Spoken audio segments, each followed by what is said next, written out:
Ça commence par Ève qui nous fout dans la haie parce qu'elle a bouffé la pomme. Voilà. Ton intervention, je ne peux pas m'empêcher de revenir sur ce que tu as dit sur Ève. Mais tout ça est faux, puisque la vraie histoire, c'est pas ça. Ça, c'est l'histoire qui a été écrite par les hommes dans la Genèse. Mais la vraie histoire qui s'est transmise de manière orale et qui n'a pas été écrite, c'est tout à fait autre chose. J'aimerais bien pouvoir parler avec quelqu'un. Et donc, est-ce que tu peux créer quelqu'un avec qui je puisse parler? Et alors, Dieu lui dit, bon bah écoute, j'ai compris, je vais créer l'homme, mais je te préviens, tu vas le regretter. Donc tu pourras parler autant que tu veux avec lui, mais tu vas le payer très cher. Et fais attention, il est très susceptible. Donc ne lui dis jamais que tu as été créé avant lui, il le prendrait très mal. Que cela reste un secret entre nous, entre femmes. Et la planète de l'espace dit à la planète Terre, ma pauvre, mais qu'est-ce que tu es depenaillé, tu es mal foutu, qu'est-ce qui t'est arrivé? Et la planète dit, ne m'en parle pas, j'ai attrapé l'humanité. Voilà.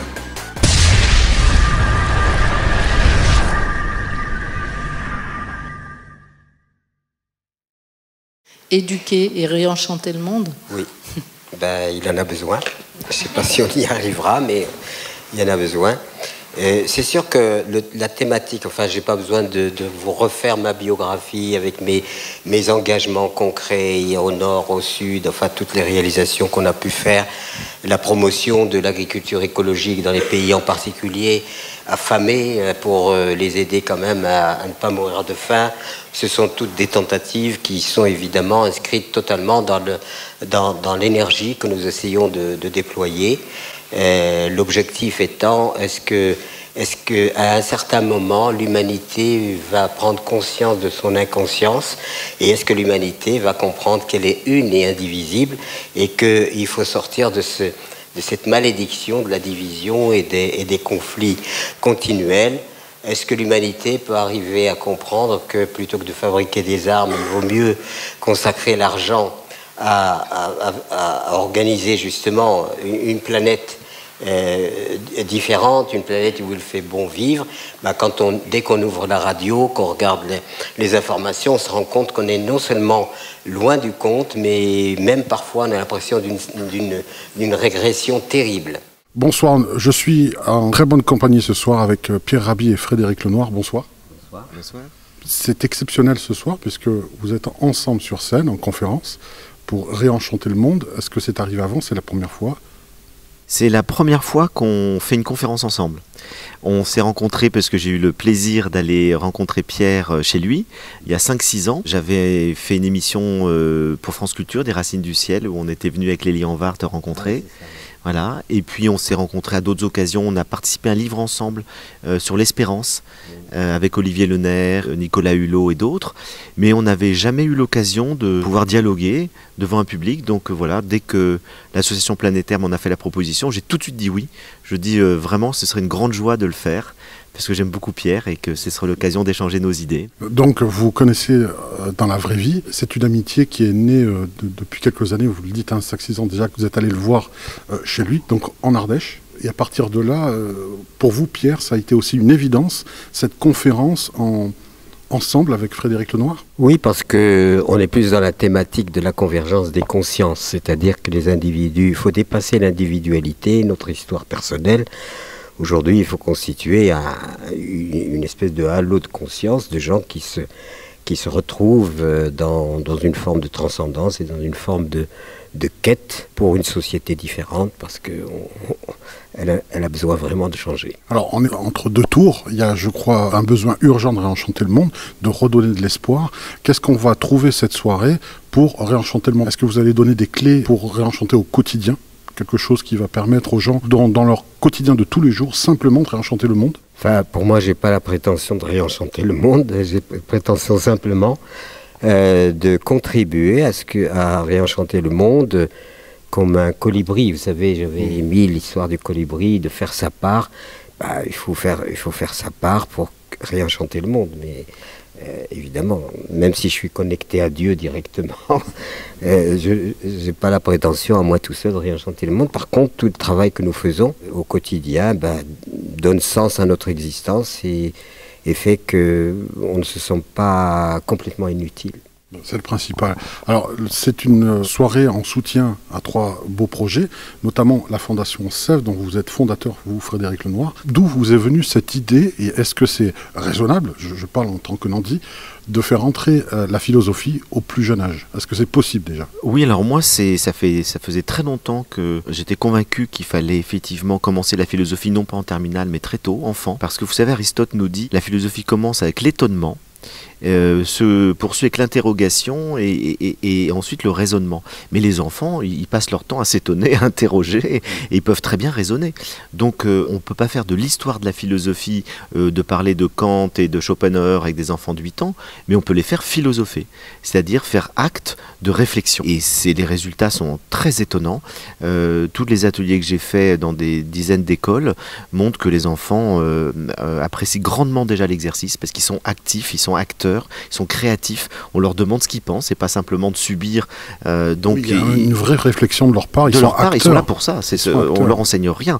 Moi je ne dis jamais ce que je pense, je leur pose la question, c'est quoi une vie réussie, c'est quoi le bonheur pour vous, et ce sont eux qui répondent. Et puis c'est un apprentissage du débat démocratique, c'est-à-dire qu'on en prend aux enfants petits à s'écouter et à argumenter, et pas simplement à dire bah, moi je pense ça et je me fiche de ce que tu penses toi.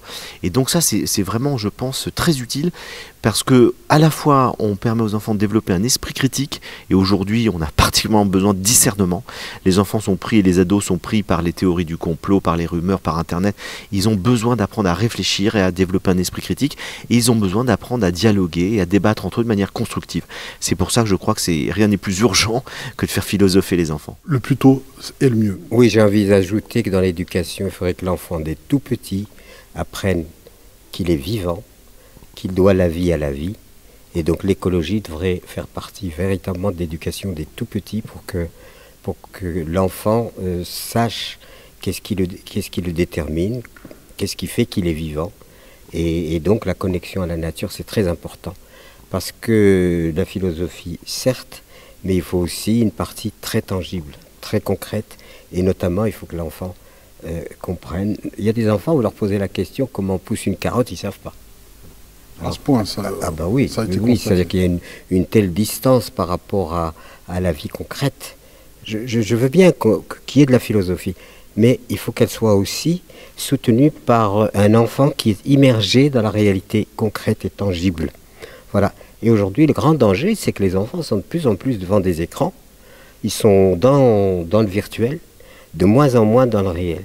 Et je pense que même le cerveau risque d'en souffrir énormément, puisqu'il y a un transfert, disons, des fonctions cérébrales à des machines, etc. Donc je pense que moi, l'établissement idéal pour moi d'éducation, c'est bien entendu d'apprendre les choses conventionnelles. Ça devrait être équipé d'un jardin pour que l'enfant se connecte à la vie. Passer à la pratique. À la vie, comme elle est.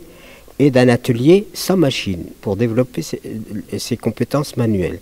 Aujourd'hui, les enfants sont totalement, j'ai reçu beaucoup de stagiaires, même adolescents, incapables de planter un clou. Donc en fait, ils sont très connectés à Internet, à toute cette technologie, mais ils sont totalement déconnectés du réel. Ils sont dans un monde, dans un monde irréel, et dans un monde, donc je ne pense pas que c'est comme ça qu'il faut préparer les enfants. Il faut qu'il évolue dans toutes leurs dimensions. Et qu'ils font partie d'un tout. Il faut qu'ils comprennent ça. Et les mains, c'est important. Bien sûr. Parce que sans les mains, l'être humain n'aurait pas fait le poids par rapport à l'adversité à laquelle il a été confronté dès l'origine. Comment voulez-vous qu'un être humain fasse le poids devant un tigre, Donc c'est parce que nous avons développé nos talents manuels que nous sommes vivants. Et ça, malheureusement, dans la société, la virtualité d'abord dans la pensée, la virtualité même dans la réalité, c'est que les enfants sont dans un monde vraiment virtuel, même le tangible devient virtuel. Donc c'est pour ça que ça n'ira pas. Alors, on a parlé de la Fondation Sèvres avec Frédéric Lenoir, on peut parler aussi de fonds de dotation, Pierre Rabhi. Ces fonds de dotation servent à financer des projets. Le fonds de dotation est destiné à intervenir. Vous savez que toutes les 7 secondes, vous disent les experts, un enfant meurt de faim. Alors nous, on est bien nourris, voilà, tout va bien. Mais il y a des petits êtres humains qui meurent de faim, simplement. Et encore s'ils mouraient d'une façon brutale, comme ça, rapide, mais ils agonisent de famine, tout doucement. Ils agonisent de famine. Pendant que d'un côté, les gens font des cures parce qu'ils mangent trop, de l'autre côté, il y a ceux qui n'ont rien à manger. Et c'est intolérable en termes d'humanisme. Et il faut qu'un humanisme intervienne de façon à ce que la gestion planétaire prenne en compte ces pauvres gens à qui même des fois on prend leurs propres ressources. Parce que qu'est-ce qui serait devenu... Alors on rentre un peu peut-être dans le propos de l'Europe. Aujourd'hui, il y a des migrations. Il faudrait quand même rappeler que l'Europe a migré partout. Et c'était pas donnez-nous quelque chose, c'était vous dégagez et on prend la place. 50 millions de Peaux-Rouges ont été éliminés. Et on s'est installé dans leur pays, leur a confisqué leurs biens. Jamais l'Occident ne serait développé sans hégémonisme et sans les hémonismes planétaires. Donc il faut bien rappeler toutes ces choses-là, quoi. Voilà. Et prendre ça à la source au plus jeune âge. Voilà. Eh bien, très très belle conférence. Et en tout cas, merci d'avoir. Merci à vous. Merci beaucoup. Au revoir. Et plusieurs enfants commencent à dire le bonheur, finalement, c'est réaliser nos désirs. On a envie d'un jouet, on l'a, on est heureux. On a envie de sortir, aller à Disneyland, on y va, on est heureux. C'est la réalisation de nos désirs. Ils étaient assez d'accord là-dessus. Et il y a un enfant qui dit, je ne suis pas du tout d'accord avec vous. C'est là que ça devient intéressant. Et je lui dis, pourquoi ? Il dit, ça ne marche pas. Parce que quand on a quelque chose, après on veut toujours autre chose. Il dit, moi j'ai compris à l'âge de 5 ans que si on voulait être heureux, il fallait apprendre à se satisfaire de ce qu'on a. Et il n'avait pas lu Pierre Rabhi. Je suis maintenant en présence de Isabelle Peloux. Bonsoir. Bonsoir. Ça fait la deuxième fois qu'on se rencontre. La première fois, vous étiez donc conférencière. Ce soir, vous êtes qui exactement ? Arbitre, dirigeante de débat ? Comment on peut vous qualifier ce soir ? Je pense que je suis là pour faire du lien. En fait, ce sont 2 personnes que je connais. Voilà, qui toutes les 2 font du lien avec notre pratique au quotidien. Donc ça a du sens, quoi. C'est vrai que ça a du sens, mais par contre, ce qui m'étonne beaucoup, c'est que ce sont Frédéric Lenoir et Pierre Rabhi sont 2 univers assez différents, un public différent, bizarrement. Mais ils rassemblent quand même et fédèrent. On en voit la preuve ce soir. Et vous, pour vous, cette philosophie, cette différence ne sont pas forcément opposées, elles sont au contraire complémentaires pour vous. Alors il se trouve qu'aux Amanins, c'est devenu très complémentaire, mais je ne sais pas si on a fait exprès. En tout cas, ça s'accorde bien. On a commencé avec Pierre Rabhi. Oui. Voilà, on a réfléchi à comment éduquer les enfants en donnant des notions, notamment du rapport au vivant, pour bien qu'ils aient conscience qu'ils sont vivants et qu'ils sont dépendants de la nature. Voilà, tout ce respect-là. Et pour les apprendre à réfléchir, ça fait 11 ans qu'on fait des ateliers philo. Et donc, quand cette année, Frédéric Lenoir est venu avec la Fondation Sève aux Amanins pour lancer les ateliers philo, on s'est dit, voilà, c'est cohérent. Vous aviez déjà injecté la sève de la philosophie dans les Amanins. Voilà, c'était qui déjà est très bien dit. Le sens de la formule, quand même un petit peu. Quand on fait les ateliers philo, on leur dit toujours que c'est pour exprimer leurs pensées, pour apprendre la diversité de points de vue. Et la diversité de points de vue, c'est un point qui nous paraît fondamental aujourd'hui. On l'a rajouté dans nos ateliers philo parce qu'on les affine d'année en année.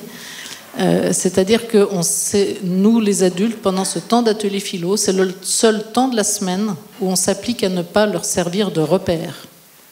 En fait, un enfant, quand il grandit, notamment à l'âge de l'éducation typique du primaire, il va penser la vie, il va la réfléchir, et puis il vérifie si l'acte qu'il est en train de mettre en place ou le geste qu'il est en train d'accomplir a une validation dans le monde des adultes. Il a besoin de ses repères, c'est une prise de repère qui est fondamentale pour lui. Et on s'est dit, tiens, on va leur offrir 1 heure par semaine où on ne sert plus de repères, pour leur montrer qu'en fait, ils peuvent trouver les repères en eux-mêmes. Et ça nous a paru vraiment important. Donc nous, pendant ce temps d'atelier philo, on s'oblige à être neutre. Du coup, aujourd'hui, est-ce qu'il y a du recul par rapport à cet enseignement pris à la source ? Parce que là, on leur apprend la philosophie très jeune. Et puis en plus, il y a de la pratique aux Amanins, puisqu'il y a des sorties régulières pour, dans la nature, faire en sorte le vivant, comme vous le disiez tout à l'heure. Aujourd'hui, quelles sont les retombées ? Est-ce que c'est contagieux? Est-ce que les parents des enfants deviennent aussi un petit peu philosophes et s'intéressent plus à notre planète à la base? Alors sur la philosophie, il n'y a aucun doute que c'est contagieux. Parce que dès le départ, les parents m'ont dit « mais c'est dingue, à la maison, ils se mettent à nous parler de ces trucs ». Ou alors quand on s'engueule, ils nous arrêtent en disant « mais c'est normal qu'on ait des points de vue différents, ils sont complémentaires et c'est pas grave ». Donc ça amène des débats à la maison familiaux. Ça amène des débats, ça c'est clair. Voilà, et qui sont intéressants avec, on a vu tout à l'heure avec Frédéric Lenoir, donc du discernement de la part des enfants qui posent des questions. Les enfants de primaire sont complètement capables de discernement. En gros, nous, parce qu'on part toujours en début d'année d'un grand philosophe. Ils sont aussi bons que nous en philosophie, sauf qu'ils le voient à partir de leur prisme et de leur âge. Donc la seule différence, c'est que c'est encore un âge où on est dépendant du monde des adultes. Donc quand on réfléchit, on prend des repères chez les adultes pour savoir, pour valider ou pas sa pensée. Et du coup, je me rappelle une fois d'une phrase de Marc Aurèle. Alors je me souviens pas exactement de la phrase, mais je me souviens que c'était comment est-ce qu'on construit son bonheur, et donc le bonheur, celui qui met son bonheur dans le regard des autres. Alors ça, les enfants le comprennent très bien. Il donnait comme exemple, par exemple, t'imagines, t'es au Festival de Cannes, et il n'y a personne qui te photographie, c'est juste nul, quoi. Voilà, donc faut pas mettre son bonheur dans le regard des autres. Après, si celui qui met son bonheur dans le matériel risque d'être malheureux, bah là, pareil, ils te disent, bah, oui, effectivement, tu pars en vacances, t'as oublié ta PlayStation ou ta DS et t'as que ça qui te fait vivre, bah, t'es malheureux. Voilà. Et donc la dernière phrase, c'est Marc Aurèle dit l'homme intelligent met son bonheur à l'intérieur de lui-même et sur sa propre personne. Et là, les enfants, ils le comprennent. Et donc, ils disent... c'était très drôle de les voir tourner en rond. Ils étaient, oui, tu sais, c'est quand tu aides quelqu'un, en fait, quand tu l'aides, mais toi, tu es fier de toi parce que tu l'as aidé. Et puis, tu es fier parce qu'il te le dit. Voilà. Il y a une reconnaissance. Il y avait le besoin de reconnaissance était quand même là. Donc voilà, ils peuvent choper les pensées comme nous, les adultes, sauf avec un niveau psychologique qui correspond à leur âge. Alors, on sait que les enfants ont un naturel qui est des fois déconcertant lorsqu'ils répondent à des questions très simplement, alors que nous, on se complique la tête. Est-ce que là, pour le coup, en ajoutant cette notion de philosophie, on est vraiment dans le vieil adage qui dit que finalement, la vérité sort de la bouche des enfants, plus que jamais, là, dans ce cas-là? Alors, quand cette phrase qui dit « la vérité sort de la bouche des enfants », c'est qu'un enfant, ça ne calcule pas forcément ce que ça va dire. Ben, par exemple, c'est arrivé à mon égard d'entendre des enfants discuter, on était deux maîtresses l'une à côté de l'autre, et il y en a une qui dit « mais tu parles de laquelle, de la blonde ou de la brune ?» Et là, l'enfant dit « mais elle n'est pas blonde, elle est blanche ». Voilà, c'est ça la vérité qui sort de la bouche des enfants. C'est-à-dire qu'eux, ils voient ce qu'ils voient. Oui, ils ne trichent pas, ils ne vont pas classifier. Ils ne voient pas pourquoi ils tricheraient, ils disent ce qu'ils disent. C'est ça, quand on dit « la vérité sort de la bouche des enfants ». Après, en atelier philo, il n'y a pas de vérité. Et tout l'art est justement d'apprendre à questionner. Et donc, du coup, les enfants apprennent l'art de ce questionnement. On ne cherche pas une vérité, donc ils peuvent se tromper, c'est pas grave. Ce qu'il y a de sûr, nous, ça fait 11 ans qu'on fait des ateliers philo. Depuis quelques années, on n'intervient plus du tout, à tel point qu'on a même décidé d'être neutre dans l'atelier philo. Et jamais je n'ai eu d'atelier philo, pourtant on en fait un par semaine, où un enfant est venu dire quelque chose de totalement faux et qu'aucun autre enfant ne vienne rectifier. D'accord. Donc, c'est pas la peine de contrôler. En fait, eux-mêmes, ils vont venir rajouter, puis ils vont voir surtout que ça ouvre à la diversité de points de vue. Donc, il n'y a pas cet esprit, en tout cas, il est absent à ce moment-là, de compétitivité, de notation, de choses comme ça. On n'est pas dans ce dogme-là, en tout cas. Ah ben non, sinon on ne philosophe pas. Oui. Voilà, c'est le principe de la philosophie. Le principe de la philosophie, c'est de chercher. Et donc on cherche à aller vers quelque chose de plus fin, d'élever sa pensée, de l'enrichir, de mieux comprendre. Donc on ne sait pas si on est en quête de quelque chose de plus vrai, mais on n'est pas en quête de la vérité, parce que c'est la découverte qu'on a plein de vérités, justement. En tout cas, ce qui est fabuleux, c'est que là, pour le coup, les amanins sont précurseurs, hein, on peut le dire, sans problème. Par contre, pourquoi la philosophie a tant de mal à rentrer dans les jeunes classes, ailleurs dans on va dire, les écoles classiques? Ça, c'est très simple, c'est parce que les enseignants, quand ils entendent philosophie, ils se disent « aïe, aïe, aïe, mon Dieu, je ne vais pas savoir faire ». C'est un problème de formation à la base. C'est clair. De toute façon, dans l'enseignement, globalement, le problème, c'est la formation. Ça, c'est pas que pour la philosophie. C'est assez global. Mais pour les philosophies, bien souvent, les enseignants, ils ont fait de la philosophie qu'en terminale. S'ils n'étaient pas en littéraire, ils en ont fait vraiment très peu. Du coup, il y en a plein, en fait, ils ne connaissent pas. Donc, quand on ne connaît pas, si ce n'est pas obligatoire de le faire... On préfère dire qu'il ne faut pas en faire plutôt que d'apprendre. Si vous voulez, à l'école, on doit déjà être très polyvalent. Donc l'enseignant, on lui demande déjà, c'est un métier excessivement difficile, parce qu'on nous demande d'être compétent dans énormément de matières, dans différents domaines. Et donc la philosophie, si on n'a pas vu que c'est tout simple, en fait, parce que c'est juste l'art de se questionner et de chercher, d'être un ami de la sagesse, hein, donc c'est l'origine, donc c'est d'aller chercher ensemble différents points de vue, s'enrichir mutuellement nos pensées, et pas en cherchant la vérité, qui a raison, c'est pas le sujet, quoi. On est en train de questionner la question. Donc, ça ouvre les enfants, ça leur permet de questionner, de mieux questionner, d'avoir du discernement, et puis par la suite de faire de meilleurs humains qui prendront soin de la planète, et donc, eh bien, ça fera du bien à tout le monde. C'est ça, la reliance et le lien qu'on peut faire par la suite. C'est des générations comme ça. C'est surtout que dans l'atelier philo, les enfants, ils reviennent toujours aux questions de base. Les questions de base d'un enfant, c'est très sacré. C'est pourquoi on est sur Terre, à quoi ça sert de vivre, qu'est-ce qu'il y a avant, qu'est-ce qu'il y a après, où est-ce qu'on va quand on est mort. C'est ça leur question de base, tout le temps. Et chaque fois qu'on leur demande de choisir les questions, c'est tout le temps là-dessus qu'ils reviennent. C'est la base, d'où on vient, où on va. Pourquoi on est sur Terre, quel est le sens de la vie. Et ce questionnement-là, les enfants, ça les passionne et ça les inquiète. Et du coup, de ramener à la planète et aux vivants, mais eux, ils font le lien d'une façon évidente. Il n'y a pas plus écolo qu'un enfant de primaire. C'est naturel. C'est-à-dire que pour lui, c'est une évidence que la planète, si on n'y fait pas attention, on ne fait pas attention à nous. Alors, est-ce que je me trompe si je dis que vous enseignez aux enfants, mais les enfants vous enseignent aussi? Ça toujours. C'est pour ça qu'on aime ce métier. Merci beaucoup, Isabelle. Merci. Au revoir.